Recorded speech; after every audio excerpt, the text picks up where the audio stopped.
आयत अब हैरानी से आर्यन को देख रही थी। अब उसने घबरा कर कहा, मुझे बच्चा नहीं चाहिए। तो उसकी इस बात पर एक गहरा झटका लगा और हैरान होते हुए कहा, क्यों नहीं चाहिए?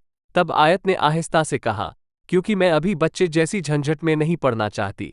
अब आर्यन का उसकी इस बात पर खून खोल गया और उसका मुंह भींचते हुए कहा, क्या बकवास कर रही हो? तुम्हें मेरा बच्चा झंझट लग रहा है तो ठीक है, तुम्हें ये बच्चा नहीं चाहिए, लेकिन मुझे चाहिए। इसलिए तुम्हें ये बच्चा पैदा करना पड़ेगा, क्योंकि मेरी जीडी की आखिरी ख्वाहिश है, वो मेरे बच्चा देखना चाहती है और मैं अपनी जीडी से बहुत प्यार करता हूं और उनकी हर ख्वाहिश पूरी करना चाहता हूं। इसलिए तुम्हें ये बच्चा दुनिया में लाना है। तब आयत ने हैरान होकर कहा, लेकिन जीडी तो मर चुकी है। तब आर्यन ने कहा, हाँ मर चुकी है, लेकिन दुनिया के लिए। लेकिन आर्यन ने उनको बचा लिया है, वरना अगर मेरी जीडी को कुछ हो जाता तो मैं तुम्हें इतनी आसानी से माफ नहीं करता।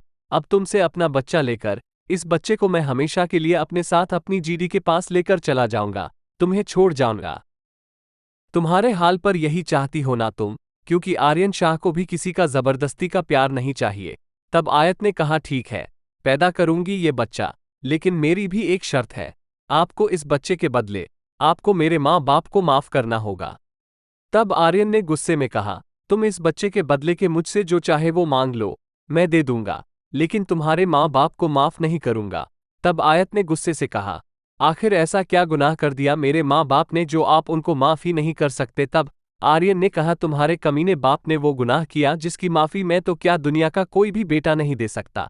तब आयत ने चीखते हुए कहा, वही तो मैं जानना चाहती हूँ, क्या गुनाह किया है जिसकी सजा मेरा पूरा परिवार बर्बाद करके भी खत्म नहीं हो रही? तब आर्यन ने गुस्से से चीखते हुए कहा, रेप किया है। तुम्हारे बाप ने मेरी माँ का गैंग रेप किया है, अपने क्रिमिनल दोस्तों के साथ मिलकर, और तुम्हारी माँ निम्मो ने करवाया है। और अब आयत फटी फटी आंखों से आर्यन को देख रही थी। अब आयत ने रोते हुए कहा, नहीं ये सच नहीं है, मेरे पापा किसी का रेप नहीं कर सकते, ये झूठ है। तब आर्यन ने कहा, तुम्हारा बाप क्या कर सकता है और किया कर चुका है? ये जाकर सेंट्रल जेल से पता करो, जहां तुम्हारे बाप को 6 मर्डर और 10 घरों में डकैती के लिए उम्र कैद की सजा सुनाई गई थी। तुम मुझे क्रिमिनल कहती हो? सबसे बड़ा क्रिमिनल तो तुम्हारा बाप है, जिसने उस औरत को भी नहीं छोड़ा जिसने उसकी तब मदद की थी जब किसी ने नहीं साथ दिया था। लेकिन तुम्हारे बाप ने उसी औरत सोनिया शाह के बाप को बेरहमी से कत्ल कर दिया, पूरा घर लूट लिया, और साथ में मेरी माँ की इज्जत भी। तब 10 साल का था। मुझे आज भी याद है वो भयानक रात जब तुम्हारी माँ निम्मो और तुम्हारा बाप घर में लूट डालकर तुम्हें लेकर भाग रहे थे। मेरी माँ की बस इतनी गलती थी, वो तुम्हें रोकना चाहती थी, क्योंकि उनको पता था उनका लव विश से कितना प्यार करता है। लेकिन तुम्हारी माँ ने वो किया जो कोई दुश्मन भी किसी के साथ नहीं करता। जब मैंने उन लोगों को रोकने की कोशिश की तो तुम्हारे हरामी बाप ने मेरे मुंह पर थप्पड़ मारकर मुझे कमरे में बंद कर दिया। अब आर्यन की आंखों से आंसू बहने लगे क्योंकि उसको अपनी माँ की तकलीफ याद आने लगी।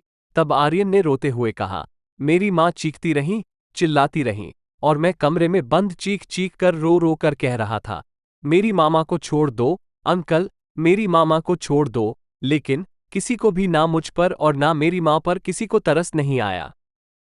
और तुम चाहती हो मैं तुम्हारे उस बाप को माफ कर दूं? मन तो मेरा भी करता था तुम्हारे बाप के सामने तुम्हारा रेप करूं, ताकि उसको एहसास हो रेप करना किसी कहते हैं। लेकिन मैं मजबूर था अपने दिल से, जो तुम पर कोई जुल्म नहीं कर सका और आगे भी करना नहीं चाहता। वरना फिर क्या फर्क रहेगा मुझ में और तुम्हारे बाप में? और क्या मतलब रहेगा लव की विश से मोहब्बत का?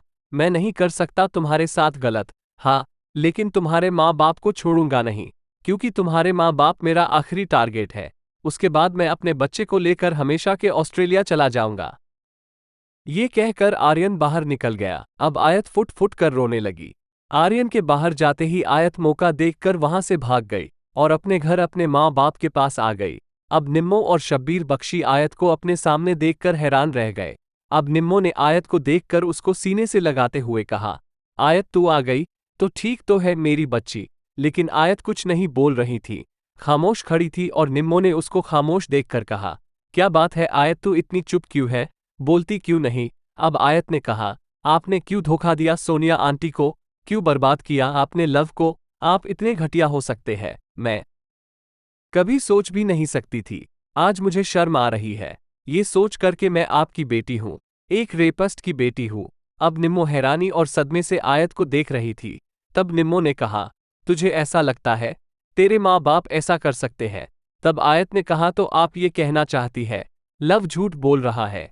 उसके आंसू जो मैं उसकी आंखों में देख कर आई हूं वो झूठे हैं। तब निम्मो ने रोते हुए कहा, लव भी झूठ नहीं बोल रहा है। तब आयत ने गुस्से से कहा, तो फिर सच क्या है? मैं अब आपके मुंह जानना चाहती हूं, प्लीज अब तो मुझे सब सच बता दया आप। तब शब्बीर बख्शी ने बोलना शुरू किया, मैं बताता हूं तुम्हें सच, उस रात का सच। तब शब्बीर बख्शी ने कहा, मैं एक बहुत गरीब परिवार से था। पेट की भूख और जवान बहन की फिक्र ने मुझे गलत रास्ता दिखा दिया और मैं एक गैंग के साथ मिलकर लूटमार, चोरी चकारी करने लगा, यहां तक कि लोगों के खून करने से भी पीछे नहीं हटा। लेकिन एक दिन मेरी जिंदगी में तुम्हारी मां निम्मो आई और उसने मुझे सही रास्ता दिखाया। लेकिन निम्मो के परिवार वाले निम्मो की शादी मुझसे करना नहीं चाहते थे, इसलिए हम दोनों ने भागकर शादी कर ली और मैंने सब बुराई छोड़कर ईमानदारी का रास्ता अपना लिया। सोनिया मेम साहब ने मेरी और निम्मो की नई जिंदगी शुरू करने में बहुत मदद की। फिर सोनिया मेम साहब की शादी हो गई और हम पर मुसीबतों का पहाड़ टूट पड़ा। मेरा गैंग लूट करते हुए पकड़ा गया और उन्होंने मेरा भी नाम अपने साथ पुलिस को बता दिया और पुलिस मुझे भी उठा कर ले गई। इधर मेरी माँ ने निम्मो को घर से निकाल दिया और वो दोबारा सोनिया मेम साहब के घर आ गई और मुझे जेल में अपने पुराने साथी मिले, खुराना और दुर्रानी। उन्होंने कहा कि वो जेल तोड़कर भागना चाहते हैं और एक बड़ी लूट डालकर फिर इस बुराई की जिंदगी को छोड़ देंगे और उनके साथ मैं भी जेल तोड़कर भाग आया। लेकिन मुझे पता चला था निम्मो सोनिया मेम साहब के घर में है, इसलिए मैंने उन लोगों की गाड़ी को रास्ते में ही रुकवाकर निम्मो को वहां से ले जाना चाहता था, क्योंकि पुलिस हमारा पीछा कर रही थी, कहीं वो मुझ तक पहुंचने के लिए निम्मो को ना उठा ले, इसलिए निम्मो को वहां से ले जाना चाहता था। इसलिए मैं रात के अंधेरे में चुपचाप आया और निम्मो से चलने के लिए कहा, लेकिन निम्मो ने कहा कि वो सोनिया को बिना बताए नहीं जा सकती। तब मैंने निम्मो से कहा, बाहर कुछ मेरे साथी खड़े हैं और वो लोग कैदी और मुजरिम हैं, इसलिए चुपचाप चलो, सोनिया मेम साहब को बाद में मिलने आ जाएंगे और उनकी अमानत उनकी बहू को उनको सौंप देंगे। और निम्मो चुपचाप मेरे साथ चलने लगी, लेकिन तब ही सोनिया ने हमें बाहर निकलते देख लिया और वो हमें रोकने लगी। निम्मो ने सोनिया को समझना चाहा तो वो तुम्हें जबरदस्ती निम्मो की गोद से छीनने लगी। तुम बहुत छोटी थी, अपनी माँ को छोड़ना नहीं चाहती थी, इसलिए तुमने रोना चिल्लाना शुरू कर दिया। और तब ही बलजीत शाह और लव दोनों बाहर आ गए और बाहर से मेरे वही कैदी दोस्त खुराना और दुर्रानी भी आ गए और उन्होंने सोनिया को जबरदस्ती तुम्हें गोद से छीनता देख उन्होंने सोनिया के थप्पड़ मार दिया। और तब ही बलजीत शाह उन पर चीख कर आए और खुराना के थप्पड़ मार दिया और गुस्से में खुराना ने बलजीत को गोलियों से भून दिया। ये देखकर लव ने खुराना के सर पर गुलदान उठाकर दे मारा और खुराना का सर फट गया और मुझे डर हुआ कहीं वो लव को भी गोली ना मार दे, इसलिए मैंने लव को जानबूझकर थप्पड़ मारा और उसकी जान बचाने के लिए उसको कमरे में बंद कर दिया। लेकिन सोनिया खुराना को मारने लगी, उसका मुंह नोच लिया, इसलिए मैं और निम्मो उसको रोकना चाहते थे, लेकिन दुर्रानी ने हम दोनों को जबरदस्ती घसीटता हुआ बाहर ले आया और उसने तुम्हारे माथे पर बंदूक रखकर हमें मजबूर कर दिया और उसने मुझे और निम्मो को जबरदस्ती गाड़ी में बंद कर दिया और हम गाड़ी के अंदर चिल्लाते रहे, लेकिन किसी ने हमारी एक नहीं सुनी और उन लोगों ने वही किया जिसका वो इरादा करके जेल तोड़कर भागे थे। उन्होंने सोनिया मेम साहब के घर में लूट डाली और उनके साथ दुष्कर्म किया। मैंने सोनिया मेम साहब के साथ कुछ गलत नहीं किया। मैं अपने मरे हुए बेटे समीर की कसम खाकर कहता हूँ, हम दोनों को तो उन जालिमों ने गाड़ी में बंद कर दिया था। अब शब्बीर बख्शी फुट फुट कर रोने लगे। तब निम्मो ने कहा, जब वो लोग वापस आए तो उन्होंने बताया उन्होंने सोनिया का रेप करके उसको मार दिया है। तो मैं गाड़ी से कूदना चाहती थी, क्योंकि पुलिस गाड़ी का पीछा कर रही थी और मैं चिल्ला चिल्ला कर कह रही थी, मैं सब पुलिस को बताऊंगी। तब उन्होंने हमें गाड़ी से बाहर धक्का देते हुए कहा, अगर हमने पुलिस को कुछ भी कहा तो वो हमारे दोनों बच्चों को मार देंगे। और फिर पुलिस ने उनकी गाड़ी पर गोली चला दी और उनकी गाड़ी में आग लग गई और गाड़ी उन्होंने पुल से नीचे गिरा दी और पुलिस को लगा हम सब मर चुके हैं, लेकिन हम सब बच चुके थे। और यही सच लव को बताने के लिए मैं और तुम्हारे पापा दोबारा हवेली गए, लेकिन हमें वहाँ सिर्फ हरिया काका मिले क्योंकि लव को उसके परिवार वाले ऑस्ट्रेलिया भेज चुके थे और मैंने सारा सच उनको बता दिया। तब उन्होंने हमें कहा लव हमें भी अपनी माँ का कातिल मानता है और उसने कहा है अगर उसकी विश और उसका परिवार जिंदा निकला तो वो विश के साथ भी वही करेगा जो उसकी माँ के साथ हुआ। मैंने हरिया काका से कहा हम बेकसूर हैं। तब हरिया काका ने कहा क्या तुम्हारे पास कोई सबूत है जो तुम लव को यकीन दिला दो तुम बेकसूर हो। और हमारे पास कोई सबूत नहीं था अपनी बेगुनाही का।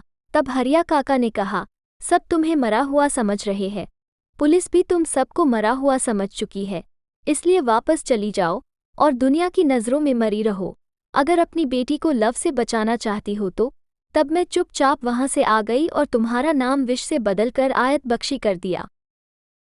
अब निम्मो ने आयत से कहा ये सब आयत हमने तुम्हें बचाने के लिए किया, हमारा यकीन करो मेरी बच्ची। तब आयत ने अपना सर पकड़ते हुए कहा मुझे यकीन है आप बेकसूर हैं, क्योंकि जो माँ बाप हमें हमेशा अच्छाई और सच्चाई का रास्ता दिखाते आए हैं वो किसी के साथ कभी बुरा नहीं कर सकते। लेकिन मैं लव को कैसे यकीन दिलाऊंगी आप दोनों बेकसूर हैं, वो तो आपको कातिल मानकर आपकी जान लेना चाहता है।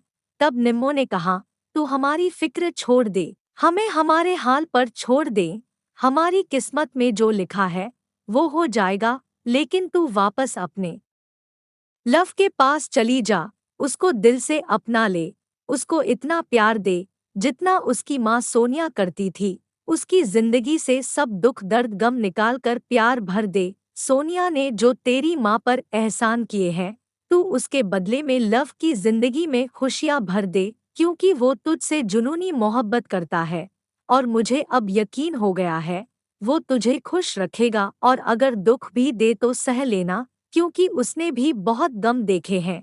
अब निम्मो ने आयत को बाहर धकेलते हुए कहा जा चली जा उसके पास, अपने लव के पास, और अब कभी वापस मत आना जब तक लव ना चाहे।